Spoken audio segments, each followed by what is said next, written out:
A billionaire never thought his twin boys could see again until he saw his maid doing this. "Dad, do you think we'll ever see again?" The question came softly from the smaller twin, his voice trembling like a whisper carried by the wind. The room was quiet, too quiet except for the faint ticking of a golden clock on the far wall. Jonathan Marwick froze in place. His fingers tightened around the edge of his newspaper until it crinkled. Across from him, in the wide living room lined with glass windows and designer furniture, his twin boys sat side by side on the couch, 8 years old, identical faces turned in his direction, though their eyes were cloudy and empty. He swallowed hard. "Of course you will, Eli. The doctors are doing everything they can." Eli tilted his head slightly, his hand finding his brother. "But they said that last time too." Jonathan's throat closed. He turned away, pretending to focus on the fireplace even though the flames seemed to mock him. How could he tell his sons the truth, that no amount of money had changed anything, that all the surgeries, the specialists, and the foreign trips had ended in the same cold diagnosis: permanent optic nerve damage. No cure, no hope. He was one of the wealthiest men in North America, owner of Marwick Holdings, a corporation with hotels stretching from Vancouver to Miami. He could buy anything except the one thing his children needed most. And that knowledge was slowly tearing him apart. The heavy front doors creaked open, and footsteps echoed across the marble floors. It was the new maid. Her name was Lena Briggs, a tall, soft-spoken black woman in her late 20s. She had been hired just a week ago, recommended by a church charity group. Jonathan hadn't paid her much attention. To him, she was just another face in the long list of staff who passed through the mansion's gleaming halls. But to the twins, she was already something special. "Miss Lena," called Caleb, the older twin, smiling blindly toward the sound of her steps. She smiled back, setting down the laundry basket she carried. "Good afternoon, sunshine. You boys finish your sandwiches." "Almost," Eli said, crumbs on his shirt. "We were just talking to Dad." Lena's expression softened when she noticed the stiffness in Jonathan's posture. She sensed his weariness even without him saying a word. "Mr. Marwick," she greeted politely. Jonathan nodded slightly. "Afternoon." He started to leave, but something stopped him at the door. For reasons he couldn't explain, he turned back. He watched the way Lena bent down to straighten the boys' shirts, how patient her hands were, how her voice carried warmth. It wasn't pity, there was something deeper.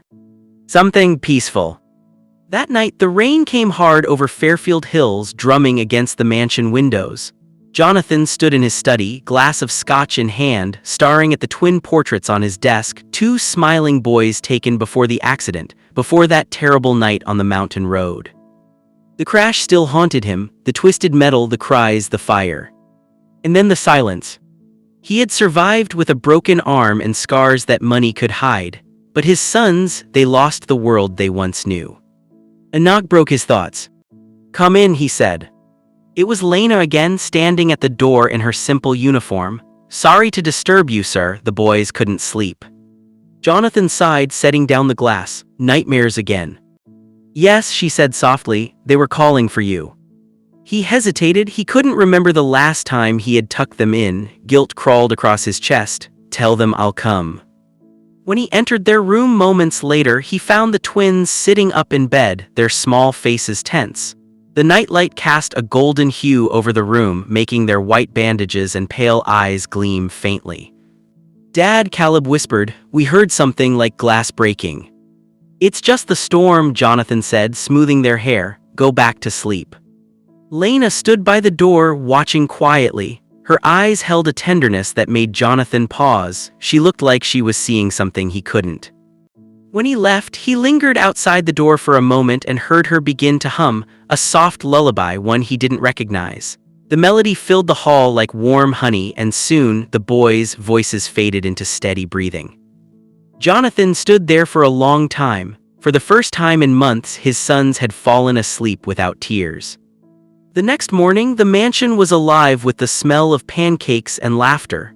Lena had the boys seated at the kitchen counter, helping them identify ingredients by touch and scent.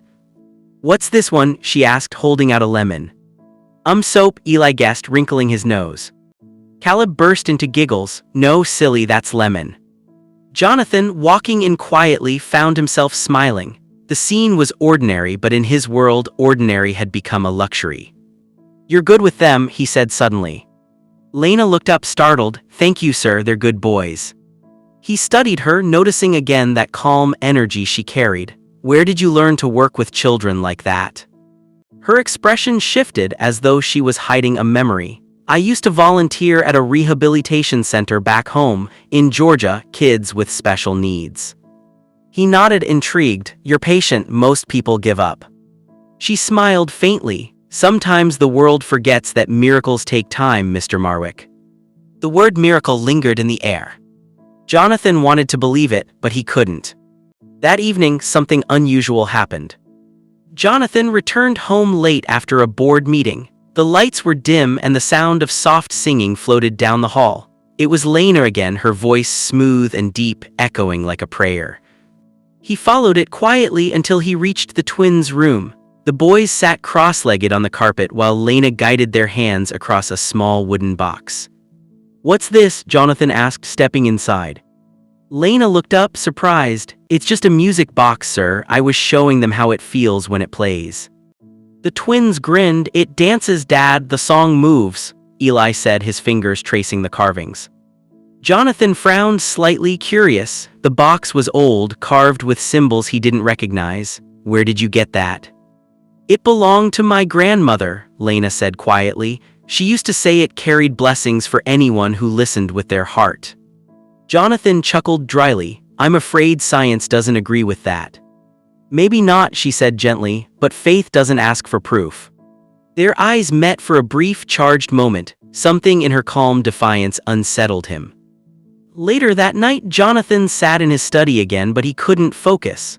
His thoughts kept circling back to the maid, the way she spoke, the way the boys responded to her, and that strange, carved box. Why did her voice linger in his mind like an echo? He poured another drink but paused halfway through. From the hallway came the faint sound of laughter. His sons were laughing. He set the glass down and walked toward the sound. Through the slightly open door, he saw them, Caleb and Eli, spinning around, laughing as Lena guided them by their hands. The light from the lamp glowed over their faces. They looked free. All right, Lena said with a laugh, catching her breath. "That's enough dancing before bedtime." Again, Eli pleaded. Jonathan stepped in slowly. "You've turned bedtime into a party." Lena smiled, embarrassed. "They asked for music, sir." He looked at his sons, so alive despite everything. Then he looked at her. "You make it seem easy." Her voice softened. "Because I don't see what they lost, sir. I see what they still have." That night, for reasons he didn't understand, Jonathan couldn't sleep. He lay awake, the rain whispering against the windows again. At some point past midnight, a sound stirred him, something faint but familiar, the lullaby again. He got up, walked to the hallway, and saw Lena sitting between the boys' beds, humming softly, one hand over Eli's chest as the boy slept. The light from the moon brushed across her face, serene and glowing. For a fleeting second, he could have sworn the air shimmered. He blinked, it was gone. The next morning, Jonathan came downstairs late. The twins were already in the garden, sitting near the fountain. He watched from the veranda as Lena handed them each a small plant pot. "Feel the leaves," she said. "They're smooth now, but if you care for them, they'll grow tall like little miracles." Caleb smiled, brushing the soil. "Like us." She laughed. "Exactly." Jonathan stood there quietly, his heart tugging in directions he didn't expect.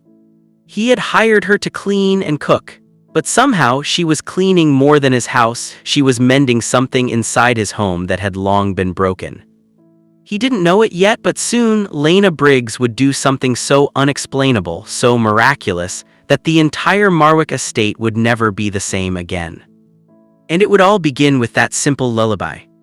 The rain had been falling for hours, thick, heavy drops that blurred the road ahead and turned headlights into streaks of gold.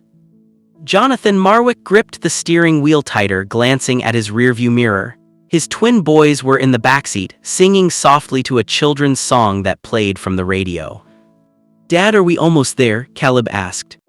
"Almost, champ," Jonathan said, forcing a smile. "Just a few more miles and we'll be home." The mountain road was narrow and slick, curling like a serpent through the trees. They had spent the weekend at the family cabin near Lake Ember, his late wife's favorite place. She'd been gone 3 years now, and every visit left him with the same ache. He still heard her laughter sometimes, still saw her reflection in the boys' smiles. Eli kicked his little legs excitedly. "Can we go again next week?" Jonathan chuckled, "We'll see." But that was the last time he heard their voices before the world shattered. A flash of lightning split the sky, a horn blared, headlights exploded through the rain, too close, too fast.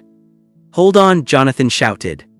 The sound of metal crushing, glass shattering, and screams filled the night, then silence. When Jonathan opened his eyes, he was upside down. The car had rolled into a ditch, the world spinning in his ears. He couldn't move his arm, it was pinned, and the smell of gasoline filled the air. "Caleb, Eli," he gasped, panic surging through his chest. "Dad," came a weak voice. He turned his head, his vision swimming. The twins were tangled in the backseat, blood running down their small faces. One of them wasn't moving. Jonathan clawed his way toward them, but the fire had already started, orange flames licking at the dashboard. "Help, somebody help." Then, before darkness swallowed him, he saw something he could never forget.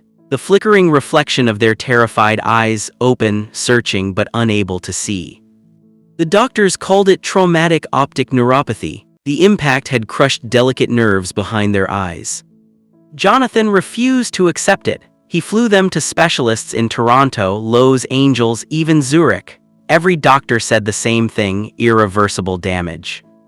He returned home empty-handed, his heart heavier than his wallet had ever been. The mansion became quiet, too quiet. He filled it with nannies, therapists, and tutors, but nothing filled the silence that came with blindness. Until Lena arrived. It was a Sunday morning when the twins' laughter echoed again through the house. Lena was kneeling on the rug, helping them mold clay into shapes. "What are you making?" she asked. Eli smiled proudly. "It's a sun." She laughed. "You remember what that looks like?" Caleb spoke softly. "We don't remember, but we feel it when it's warm." Her eyes glistened. "That's enough."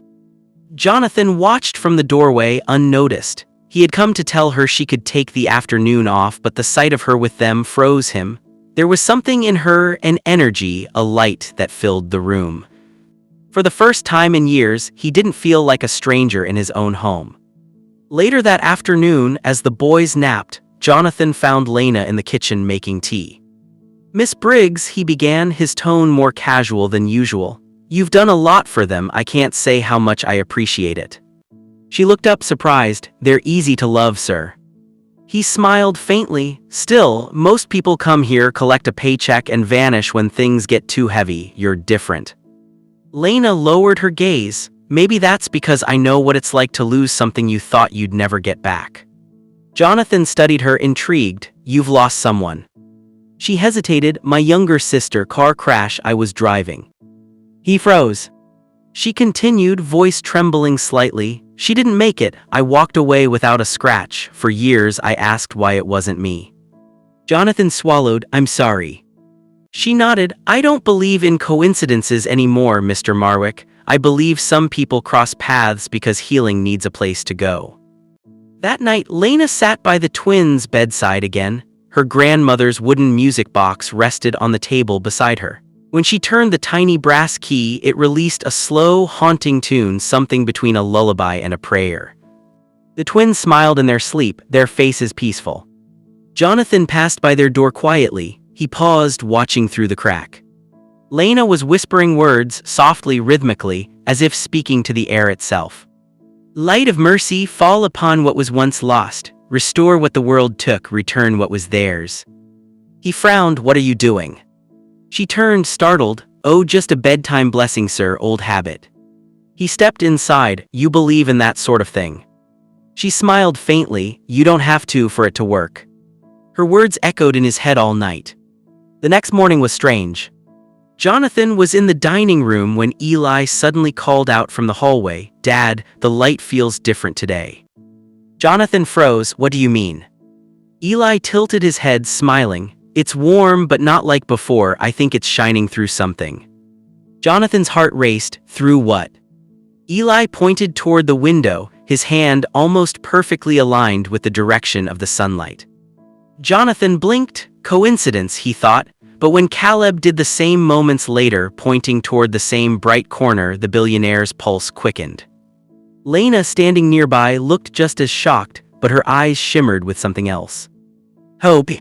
Over the next few days, the twins began to notice more. I can tell when you're close, Miss Lena, Caleb said one afternoon. You make the air move differently. Lena smiled, kneeling beside him. That's because you're learning to feel the world again. But deep down, she felt something stirring, something she hadn't felt since she was a child. Her grandmother's voice echoed in her memory, when faith meets love, the impossible bends. She began to pray every night, not for herself but for the boys.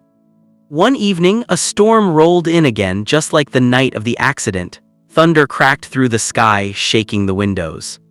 Jonathan was in his study when the power went out. The mansion went dark except for flashes of lightning. Lena, he shouted. I'm here, her voice called from upstairs. He grabbed a flashlight and ran toward the staircase, but stopped halfway when he heard a strange sound, like laughter. The twins. He reached their room, swung the door open, and froze. The boys were sitting upright in bed, facing the window. Lightning flashed again, illuminating their faces. Their eyes, once dull and lifeless, seemed to flicker faintly as if catching a reflection. Jonathan dropped the flashlight, his heart pounding. Eli, Caleb. Eli's lips trembled. Dad, the light, it's everywhere. Lena stood beside them, one hand hovering over the wooden music box, her face pale with awe. Jonathan could barely breathe. What's happening? She whispered, her voice trembling. I don't know, I just sang to calm them down, and then this.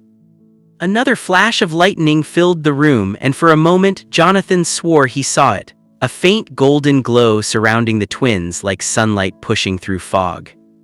Then it was gone. The lights flickered back on. The boys gasped, blinking rapidly. Dad, Caleb whispered, I saw you. Jonathan's heart stopped. What did you say? Tears filled the boy's eyes. I saw you, Dad, just for a second. Jonathan fell to his knees, hands shaking. You saw me. Eli nodded weakly, tears streaming down his cheeks. It was blurry, but it was you. Lena covered her mouth, stunned. Oh my God. Jonathan turned to her, his voice breaking. What did you do? Her hands trembled. I don't know, sir, I didn't do anything, I just prayed. But deep inside, both of them knew something had shifted that night, something beyond explanation. And it was only the beginning. For the first time in years, hope lived again in the Marwick mansion. The next morning, Jonathan called every doctor he knew, but none of them could explain what had happened. The tests showed faint responses in the boys' optic nerves, something that was supposed to be medically impossible. The specialists were baffled. Jonathan, however, couldn't stop thinking about that song, that light, and the strange energy that had filled the room. He started to watch Lena more closely, not out of suspicion, but out of wonder. Who was she really? Because in all his years of building empires and buying miracles with money, he had never seen anything like her. And soon he would learn that Lena Briggs carried a secret far greater than prayer, one that would change everything he thought he knew about faith, science, and love. 3 days had passed since that stormy night, but the memory of it refused to fade. Jonathan Marwick stood in the middle of his son's playroom, staring at the framed test results lying open on the table. The doctors had no explanation, none that made sense anyway. The scans showed faint electrical activity in the boy's optic nerves, activity where there had been none for nearly 3 years. Jonathan had spent 2 sleepless nights replaying every detail in his mind. The storm, the glow, the song, Lena's trembling voice as she whispered prayers he didn't understand. He couldn't explain it, and that made it worse. Because Jonathan Marwick didn't believe in miracles. He believed in deals, leverage, and control. But this was chaos. Downstairs, Lena was preparing breakfast when he walked in. She looked up and smiled politely, though she could sense something heavy behind his calm expression. Good morning, sir, she said softly. Jonathan's gaze lingered on her for a moment. Can we talk?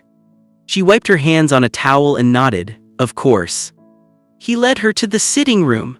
The boys were out in the garden with their nanny, laughing as they watered plants, unaware that their father's world was coming undone.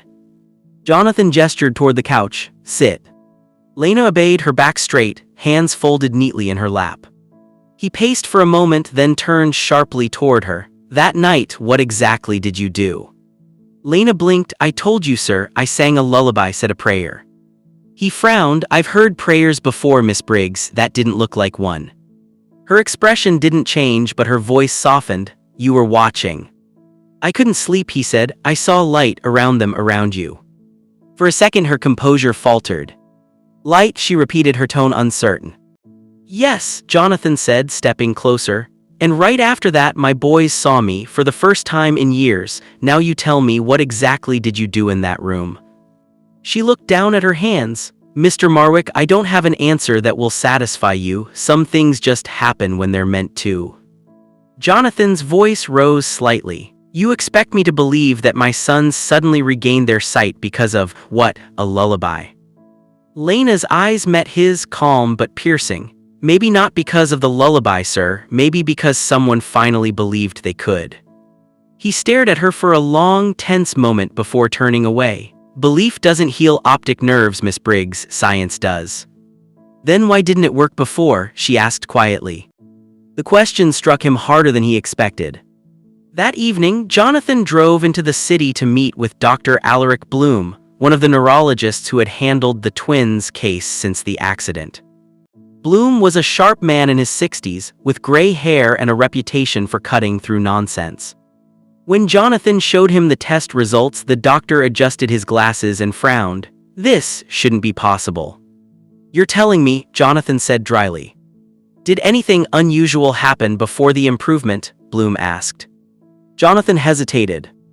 "There was a storm and their nanny, she sang to them. After that, they claimed they saw light." The doctor leaned back, skeptical. "A psychological reaction, maybe, a stress-induced illusion, it happens." Jonathan frowned, both of them at the same time. Bloom shrugged. "Sometimes trauma manifests in shared hallucinations, especially in twins." Jonathan's jaw tightened. "You don't believe in miracles either, do you?" The doctor chuckled. "Mr. Marwick, miracles are just events science hasn't gotten around to explaining yet." Jonathan left the office more confused than ever. If it wasn't science and it wasn't coincidence, then what was it?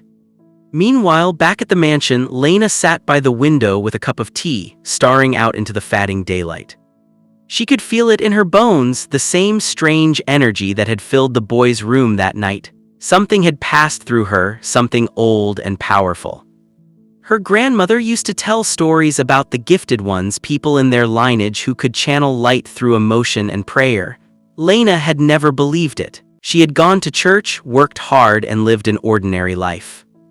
But after the car accident that killed her sister, things had changed. The dreams began, the visions. And now, for the first time, she had seen that light with her own eyes again. She whispered to herself, voice trembling, "What are you doing, Lord? Why them? Why now?" The next morning, the twins woke up earlier than usual. "Miss Lena," Eli called, "it's brighter today, even with my eyes closed I can tell." She smiled, heart racing. "Really?" Caleb nodded, his small hands trembling with excitement. "When I turn toward the window, I see, I don't know, shapes maybe." Lena knelt beside them, gently guiding their faces toward the sunlight. "Describe it to me." Eli frowned in concentration. "It's like gold water moving." Tears filled Lena's eyes. Just then, Jonathan walked in and froze. He hadn't seen his sons this animated in years. "What's going on?" "Dad," Caleb cried, "I think I can see the window." Jonathan's breath caught. He dropped to his knees, cupping his son's face. "You can see it." Caleb nodded eagerly. "It's blurry, but it's there." Jonathan turned slowly toward Lena. Their eyes met. No words were needed. That afternoon, Jonathan did something he hadn't done in years. He joined them for lunch. The twins were full of laughter, telling stories about how they imagined colors felt. Lena served soup and bread, smiling quietly, though her hands shook slightly every time their father looked at her. After the meal, Jonathan lingered as the boys ran off to play. "Miss Briggs," he said, "I want you to take the next few days off. You deserve it." Her brow furrowed. "Are you letting me go?" He shook his head. No, I just think you've been through enough lately, take some rest. She hesitated. Sir, if it's about what happened. It's not that, he interrupted. I just need some time to think. But that was a lie.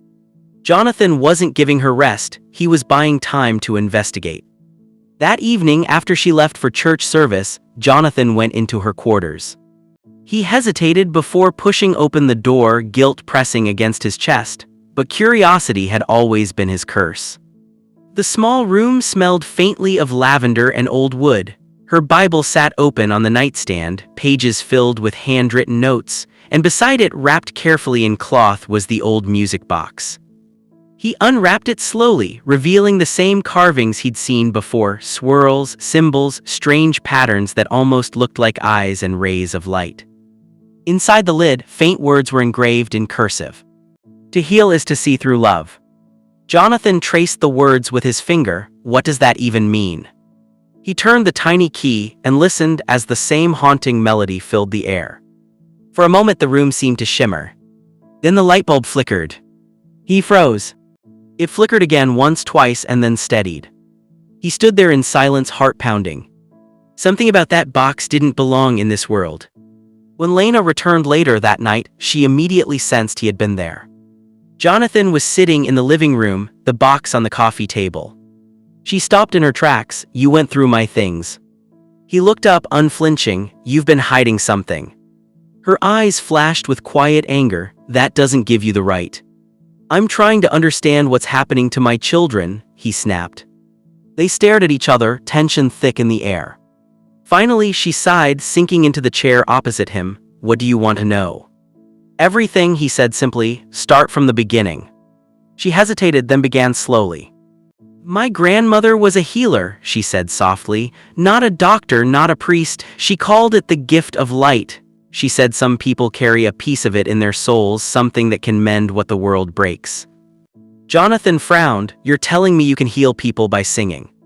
It's not about the song, Lena said. It's about the heart behind it. I never wanted it, but sometimes it happens when love demands it. He leaned back, skeptical yet shaken. You expect me to believe you brought my son's sight back with faith? She met his gaze firmly. No, Mr. Marwick, I didn't bring it back. Love did. Theirs, yours, mine. The moment you stopped fighting fate, light found a way in. Jonathan looked away, his throat tight.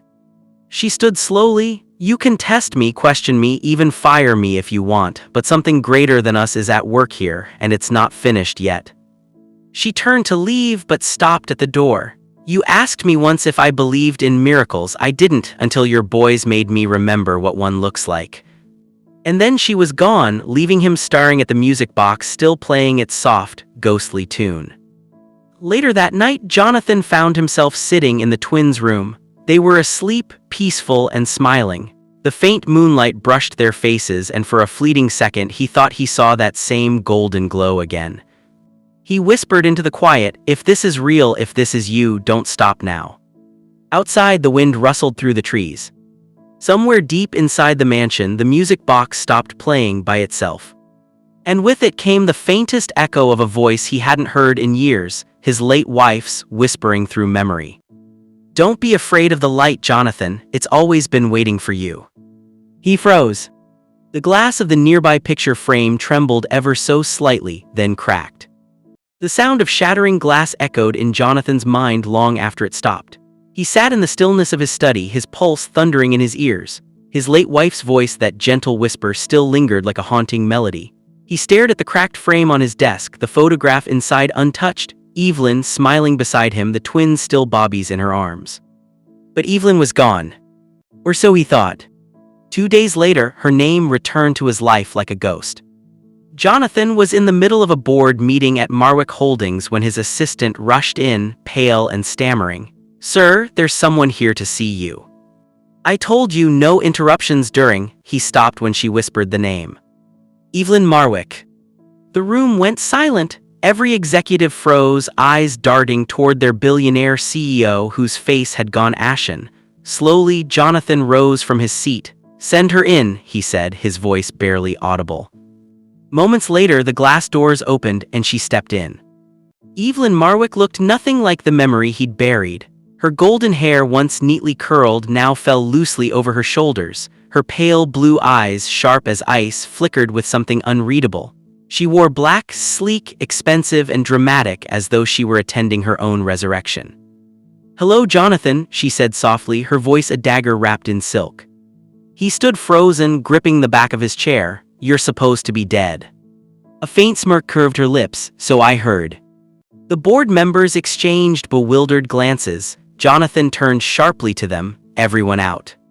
When the room emptied, silence filled the space between them, thick, tense, dangerous. Evelyn walked toward the window, gazing out at the skyline. "You've done well, everything looks bigger."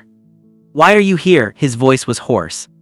She turned slowly. "Because I heard our boys can see again." Jonathan stiffened. "Who told you that?" She shrugged lightly. "Word gets around when miracles happen, darling."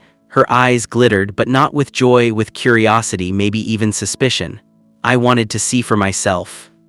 Jonathan's mind raced. He hadn't spoken of the boys' improvement to anyone outside the estate. Only a handful of doctors knew. How could she possibly? "You left us," he said quietly. 3 years ago you walked out that door, no note, no call. You left me to raise 2 blind children alone." Evelyn's expression hardened. "I left because I was drowning, Jonathan. You buried yourself in business, in grief, in guilt. There was no air left for any of us. And you thought abandoning your family was the solution." She didn't flinch. "Maybe I thought leaving would wake you up." Jonathan turned away, jaw tight. "Well, congratulations, I woke up to emptiness." A pause, then her voice softened, serpentine. "I made a mistake. I shouldn't have left, but I'm here now and I want to make it right." He looked at her skeptically. "You want forgiveness?" "I want my family back." The words hung in the air, beautiful and poisonous. That evening, the Marwick mansion came alive with whispers. The staff were stunned, the twins were confused, and Lena, she was silent.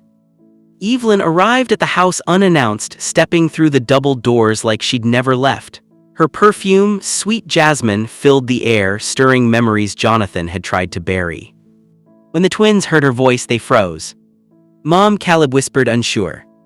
Evelyn's eyes shimmered with tears as she rushed to them. "My bobbies," she dropped to her knees, holding them tight. "Oh, my beautiful boys."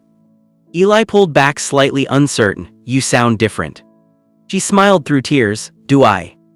Jonathan stood by the doorway, watching in silence. Something about her sudden return didn't sit right. There was love in her eyes, yes, but also calculation. Later that night, while the house was quiet, Evelyn found him in the study. "She's beautiful," she said casually, glancing at the photo on his desk. "Your new maid." Jonathan's eyes narrowed. "Her name is Lena and she's not." "Not what?" Evelyn cut in smoothly, stepping closer. "Not special to you, not the reason you suddenly believe in miracles again." He sighed. "Evelyn, don't do this." "Do what?" she whispered, her tone dripping with false innocence. "Accuse the woman who raised your children when you could." He turned to face her. "You have no right to come back and start throwing accusations." "But she lives here, doesn't she?" Evelyn pressed, her voice growing colder. "With you, with our sons, singing her little songs, touching what doesn't belong to her." Jonathan's fists clenched. "Lena saved this family, you walked away from it." For a moment, Evelyn's expression cracked, rage flashing through her polished composure. "You think she saved them?" she hissed. "You don't even know what she is." He frowned. "What are you talking about?" Evelyn stepped closer, her voice low and trembling. "That woman, she's not normal, I can feel it. The boy's healing her timing, it's not coincidence, Jonathan, it's something dark." Jonathan shook his head. "You sound insane." She leaned in, whispering sharply, "You think light comes from love, that's not faith, that's witchcraft." He recoiled, stunned. Evelyn smiled faintly, triumphant. "Be careful who you let into your home." Then she turned and walked out, leaving the faint scent of jasmine and doubt behind her. That night, Jonathan couldn't sleep. Evelyn's words gnawed at him, twisting through his mind like thorns. He looked at the music box on his nightstand, the same one that had once shimmered with golden light, and for the first time he wasn't sure what to believe. Down the hall, Lena sat by the twins' beds, humming softly, but tonight her song trembled. Because she too had felt it the moment Evelyn crossed the mansion's threshold. The warmth in the air dimmed. The light that had filled this house for weeks suddenly flickered, faint as a candle in the wind. And somewhere deep in her chest, Lena Briggs whispered a silent prayer she hadn't prayed in years. Lord, protect them, the darkness has found its way in. The next morning dawned gray. The sunlight that usually spilled across the Marwick mansion seemed thinner, muted, as though the house itself had grown uneasy overnight. At the breakfast table, the twins chattered softly between bites of cereal. Jonathan sipped his coffee distractedly, reading a report he wasn't really seeing. Across from him, Evelyn sat elegantly, dressed in a silk cream robe, her posture perfect. She smiled, but her eyes were busy watching, calculating. And just beyond the archway, Lena stood quietly, her apron neat, her face calm. She was refilling the orange juice when Evelyn spoke, her tone honeyed. So, Lena, she began, Jonathan tells me you've been with the family for almost a year now. Lena hesitated, forcing a polite smile. Yes, ma'am, 11 months. Evelyn tilted her head. And you were with the boys even through their condition? Yes, ma'am, Lena said softly. They've been my heart since the day I met them. Evelyn's smile didn't reach her eyes. How touching. The twins glanced between the two women, sensing the strange energy in the air. Caleb tugged at his brother's sleeve and whispered, Why does she sound mad? Eli frowned. I don't know, maybe she doesn't like her. Jonathan cleared his throat, trying to cut through the tension. Evelyn, the boys have a therapy session in an hour. Lena, please make sure they're ready. Yes, sir, Lena replied, lowering her gaze. As she turned to leave, Evelyn's voice followed her. Oh, Lena. She paused. Evelyn smiled sweetly. Do remember your place in this house. The glass pitcher trembled slightly in Lena's hands, but she said nothing. Just a nod, calm, respectful, before walking away. Over the next few days, Evelyn made herself comfortable again, too comfortable. She drifted through the mansion as if reclaiming old territory. The staff, once cheerful, grew tense in her presence. The butler, Mr. Cole, confided quietly to Lena one afternoon, It feels like the air's thicker when she walks by. Evelyn's charm was sharp. She smiled in front of Jonathan, but behind closed doors, she whispered. She began planting little seeds of doubt, gentle at first. I heard Lena was in your private office yesterday, she mentioned casually over dinner. Jonathan frowned. She cleans there every evening. Of course, Evelyn replied, sipping her wine. Though she was in there quite a while, I'm sure she wasn't going through your drawers. He shot her a look. Evelyn. She laughed lightly. I'm teasing, darling, don't look so serious. But later that night, Jonathan did notice the faint scent of Lena's perfume, lavender, lingering in his office. The next day, Evelyn spoke to the twins' tutor, Mrs. Hanley. You've seen the way she touches them, haven't you? So motherly. The woman blinked, unsure. She's very affectionate, yes. Too affectionate, Evelyn murmured. Sometimes when people lose their own families, they try to replace them. By the week's end, whispers had spread like fog. The mansion's staff began to watch Lena differently. Some pitied her, others avoided her. One evening, while putting the boys to bed, Lena felt a chill. Eli looked up at her, concern in his newly bright eyes. Lena, are you sad? She forced a small smile. No, baby, just tired. Caleb frowned. Mom doesn't like you. Lena froze. Why do you say that? Because she looks at you like you stole something, Caleb replied simply. Lena sat between them, smoothing their hair. Sometimes people misunderstand kindness, but you don't ever stop being kind because of it, okay? The boys nodded, their trust pure. But even as she said it, Lena felt the weight of Evelyn's gaze from the hallway. 2 nights later, the storm began, literally and figuratively. Thunder cracked over the estate as rain lashed against the windows. Jonathan was in his study, staring at a pile of files, his mind far from business. Evelyn entered silently, her reflection ghostly in the glass door.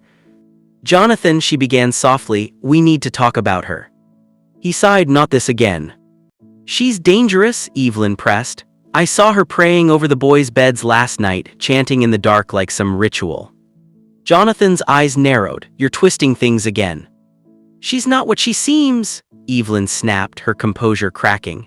That woman came out of nowhere, no family, no past. She appears and suddenly our blind sons can see. You call that a miracle, I call it unnatural.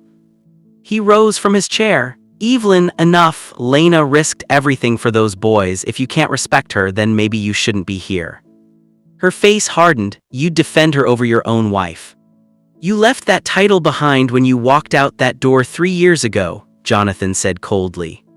For the first time, Evelyn faltered, her lip trembled, anger and pain swirling in her eyes. You think I'll let some servant replace me? She whispered. She stormed out, her heels echoing through the corridor. But she wasn't done. That night she entered the twins' room quietly. The boys were asleep, their breathing soft. She looked down at them, her hands trembling. You're mine, she whispered, not hers. As she turned to leave, she noticed something glimmering under Eli's pillow, Lena's silver cross necklace, the one she always wore. Evelyn's eyes darkened. Slowly, she picked it up. By morning, the necklace was found in Jonathan's office drawer, along with a missing envelope containing $5,000 in cash. The staff found it. Evelyn made sure they did. Jonathan was furious when he called Lena in. His voice was sharp, controlled, but his eyes carried something else, disappointment. Lena, I found this in my desk, he said, placing the cross and envelope on the table. You have an explanation. Her breath caught. Sir, that's not possible. I would never. Please, Evelyn cut in smoothly, standing behind him. Let's not make this harder than it has to be. Lena's heart raced. I didn't take anything, sir. I swear it before God. Jonathan looked torn. He wanted to believe her, but the evidence was damning. Until I figure this out, he said finally, his voice strained, I think it's best if you take a few days away from the house. Lena's world tilted. She felt her knees weaken. You're sending me away. It's just temporary, he said quickly, though his own words hurt him, for everyone's peace. Evelyn's lips curled faintly. It's for the best. Lena stood still for a long moment. Then, with quiet dignity, she removed her apron, placed it gently on the table, and whispered, Thank you for letting me care for them. As she walked out, the twins came running, confused. Lena, where are you going? Caleb cried. She crouched, tears brimming in her eyes. I'll see you soon, my loves. Be good, okay? Eli clung to her hand. Please don't go. She smiled through her tears. Even if I'm not here, my prayers will be. Then she turned and walked into the rain. From the window above, Evelyn watched with cold satisfaction, but deep in the mansion's heart, the warmth left with Lena. The house felt emptier. And that night, as thunder rolled again, the twins woke screaming. Because for the first time since Lena came into their lives, they couldn't see. The rain hadn't stopped for 2 days. It clung to the windows of the Marwick estate like grief that refused to leave. The once glowing mansion now felt colder, heavier, a house haunted not by ghosts but by choices. Lena was gone, yet her absence filled every corridor, every breath. Jonathan tried to bury himself in work. Spreadsheets, calls, meetings, all distractions meant to drown out the ache that had lodged itself in his chest. But it didn't work. Every time he walked past the boys' room, he expected to hear her voice humming softly. That melody that used to calm the storms inside him. Now all he heard was silence. Evelyn, on the other hand, seemed to thrive in the aftermath. She floated through the house with her practiced grace, pouring tea, rearranging flowers, pretending everything was normal. But beneath her elegance there was something sharp, something watchful. At breakfast she smiled too sweetly. At dinner she spoke too gently. And Jonathan, though he said nothing, saw it all. The twins, innocent as ever, still asked about Lena. Dad, Caleb said one morning, his small hand gripping his spoon, when is Lena coming back? Jonathan hesitated. Soon, he murmured, though the word felt like a lie. Eli looked down. Mom said she's not coming back. Jonathan's head snapped up. Evelyn, sitting across the table, smiled calmly over her cup. I told them the truth, she said lightly. The woman stole from us, Jonathan. You can't blame the boys for wanting answers. He clenched his jaw. You had no right to tell them that. They deserve honesty, she replied, tilting her head. Or would you rather they grow up believing lies? The twins sat frozen, sensing the weight in their parents' voices. Jonathan's hand trembled slightly as he set his fork down. This discussion is over, he said, his tone low. But it was not even close.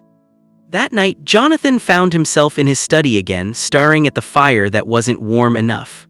The storm outside mirrored the one inside him. He He reached into his desk drawer for a file, only to pause when he noticed the faint imprint of Lena's cross against the wood. He exhaled slowly, his thoughts a blur. He had wanted to believe Evelyn that the theft had been real, that the evidence was undeniable. But deep down, he couldn't shake the image of Lena's face when she said, "I swear it before God." There had been no fear in her eyes, only hurt. A knock broke through his thoughts. Evelyn stood at the door, wrapped in silk and shadows. "You're still awake," she said softly, stepping in without waiting for an answer. "I couldn't sleep." She walked closer, her perfume cutting through the air like memory. "Neither could I keep thinking about us." He looked up at her, weary. "Evelyn, not now." But she was already beside him, her fingers brushing his shoulder. "We could fix this, Jonathan. We could be what we once were. Don't you see? With that woman gone, there's finally space for us again." He flinched. Lena wasn't in the way. Her hand froze. "You still defend her," she whispered, her tone sharpening, "even after she humiliated you." "She didn't." "Then what would you call it?" Evelyn snapped, her mask slipping. "You let a servant take my place in this home, in your children's hearts. You made her family." Jonathan rose from his chair, anger flickering beneath his calm. "She was family. She cared for them when you didn't." Evelyn's expression hardened. "You think I don't know what she was doing? She wrapped herself around our sons, around you, all sweetness and prayer, until she owned this house without even trying. She earned her place here." "No, Jonathan," Evelyn said coldly, "she took it." The silence that followed was heavier than the rain. He looked at her, then really looked. The woman standing before him wasn't the Evelyn he'd once loved.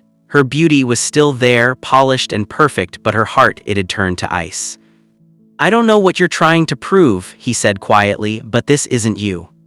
Her laugh was brittle. "You don't know me anymore." "Maybe I never did." Her eyes flashed. "Careful, Jonathan, you're forgetting who built this life with you."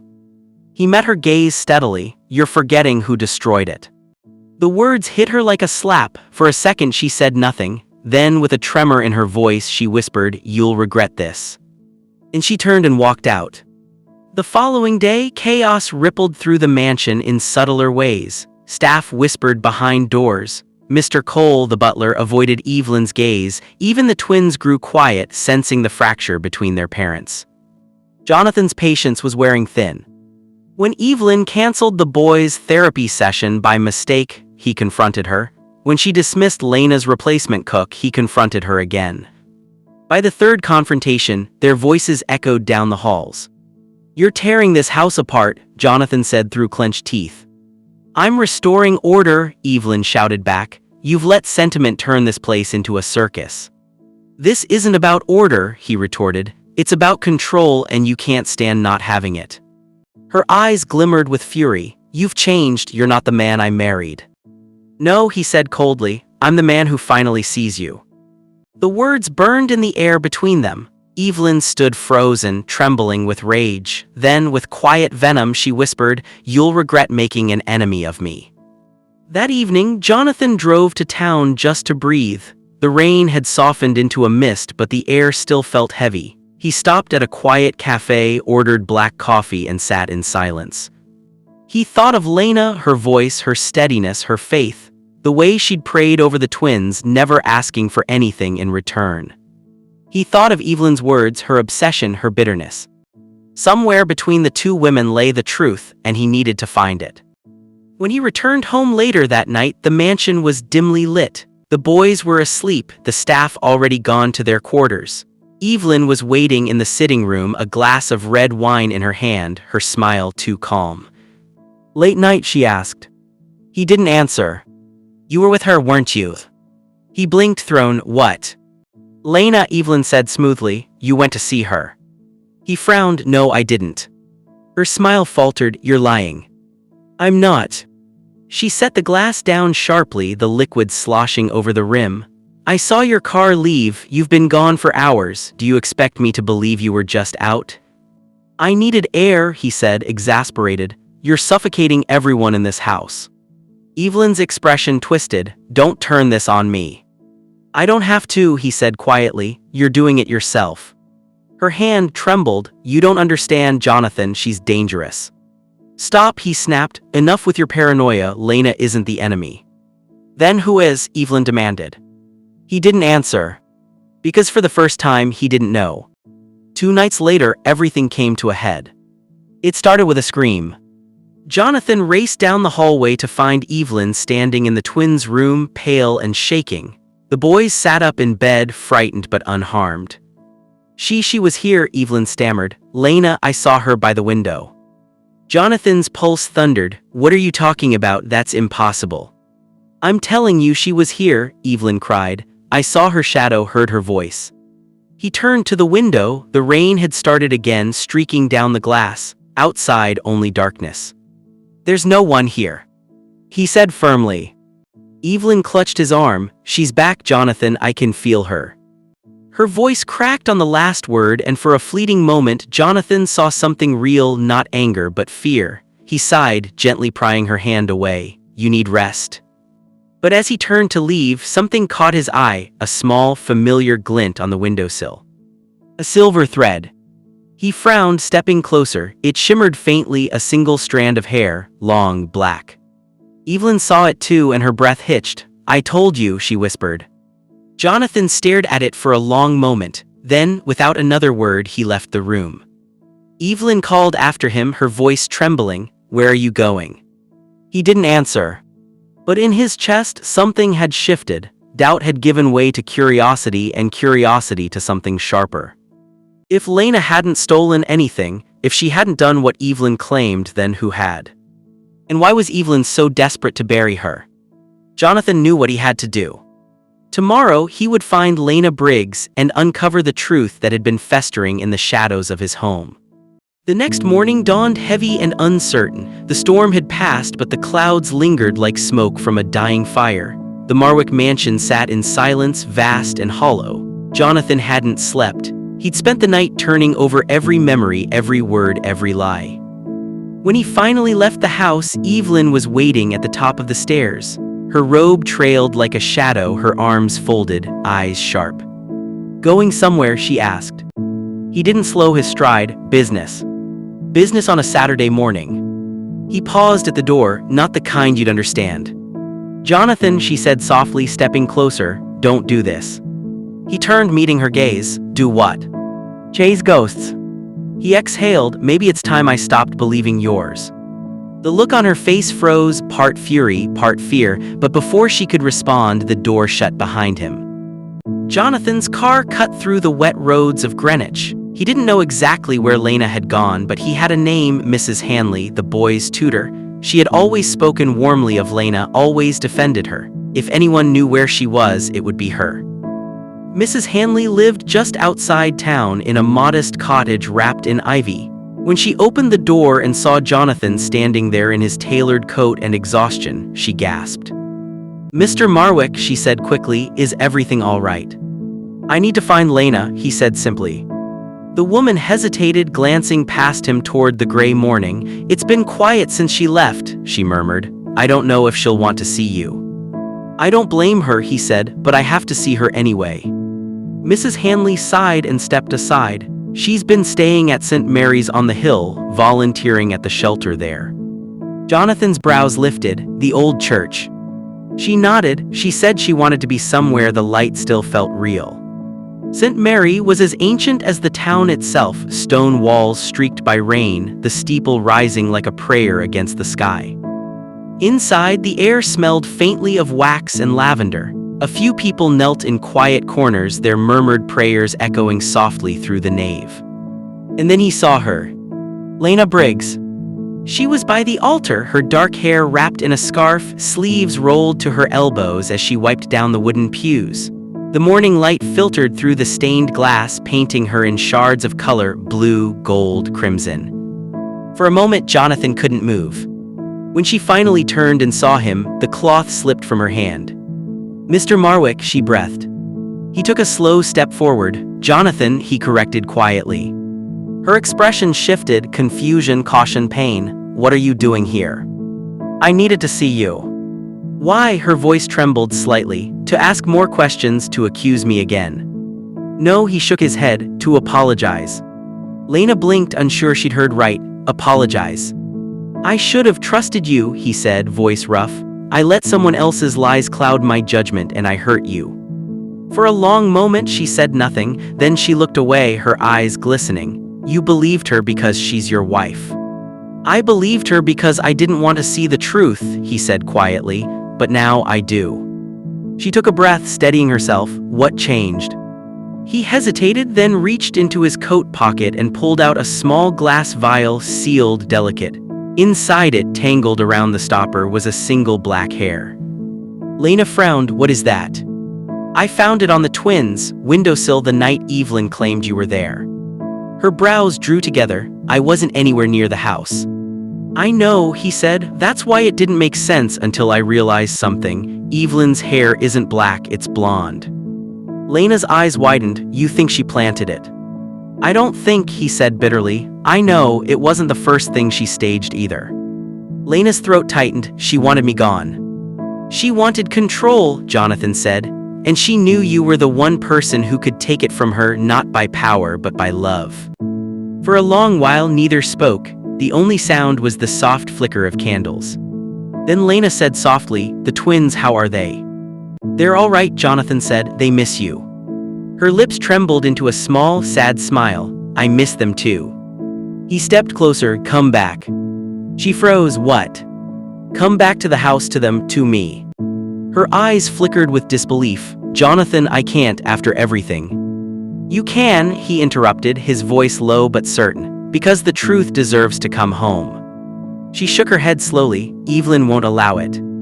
Then she'll have to face what she's done. He looked at her, really looked, the woman who had walked through his grief, carried his son's hope, and restored light to a home that had forgotten what love looked like.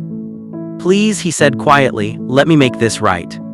Lena hesitated, her eyes glistening. If I return, she whispered, it can't be for revenge. It's not, he promised, it's for justice. By evening, the mansion lights burned against the dusk like uneasy stars. Evelyn sat in the grand lounge, glass of wine in hand, flipping absently through a magazine she wasn't reading. She looked up sharply when she heard the door open. Jonathan stepped inside, his expression unreadable. You're home early, she said, rising. Did you find what you were looking for? Yes, he said simply, I did. Evelyn smiled faintly. Good, maybe now we can. Her words died when another figure appeared behind him. Lena. The glass in Evelyn's hand slipped and shattered on the floor. You, she whispered, her face paling. What are you doing here? Lena stood tall, calm despite the tension crackling in the air. I came to tell the truth. Evelyn's laugh was sharp, brittle. The truth about what? Your theft, your lies. Jonathan's voice cut through her words. Enough. Evelyn turned, stunned by the tone. He held her gaze. You framed her, Evelyn. Her jaw tightened. That's absurd. Is it? He said coldly. The money you claimed was missing. I checked the ledgers. It was never withdrawn. You moved it into a private account under your foundation. Evelyn's face drained of color. And that night you said you saw her by the window, he continued. You left your room at 2 a.m. according to the security logs. You wanted me to find that hair, wanted to make me doubt her again. You went through the logs, she hissed. I went through everything, he said, because I needed to see the woman I once loved for who she truly is. Evelyn's composure cracked. You're throwing away everything we built for her. For the truth, he said firmly. Lena's eyes lowered, her voice gentle. Mrs. Marwick, I never wanted to take your place. I only wanted your children to feel love again. Don't you dare preach to me, Evelyn snapped, trembling. You think you're so pure, you think your prayers make you better than me. I think grace doesn't choose sides, Lena said quietly. That silence after was almost holy. Jonathan finally spoke, his voice soft but final. Evelyn, I've contacted my lawyer, I want a separation. Evelyn froze. You wouldn't. I would, he said, and the board already knows. If you want to fight me, you'll do it outside this house. Her eyes burned with disbelief, then fury. You'll regret this, Jonathan. He met her gaze evenly. Maybe, but at least I won't regret doing what's right. Evelyn's breath shook. She looked between them, her husband, her rival, her unraveling life, and something inside her broke. Without another word, she turned, heels echoing sharply as she stormed toward the door. The front door slammed shut behind her. For a long while, neither Jonathan nor Lena moved. The storm outside began again, softer this time, like rain finally finding peace. Finally, Jonathan turned to her. "I'm sorry it took me this long to believe you." Lena shook her head. "You don't have to apologize." "I do," he said quietly, "because you were the only one who saw the light when everyone else lived in the dark." Their eyes met, two souls who had been through fire and loss and still found their way back to something that felt like grace. From upstairs, the sound of small feet echoed, Caleb and Eli running down the stairs, voices full of excitement. "Lena," they cried, throwing themselves into her arms. She laughed softly, tears finally breaking free. "Oh, my boys." Jonathan watched them, the warmth returning to his chest like dawn breaking after a long night. For the first time in months, the house felt alive again. But outside, somewhere beyond the iron gates, a black car sat idling in the rain. Inside, Evelyn Marwick watched the glowing windows of her former home through the blur of tears, her jaw tight, her eyes dark. "This isn't over," she whispered. And the car rolled away into the storm.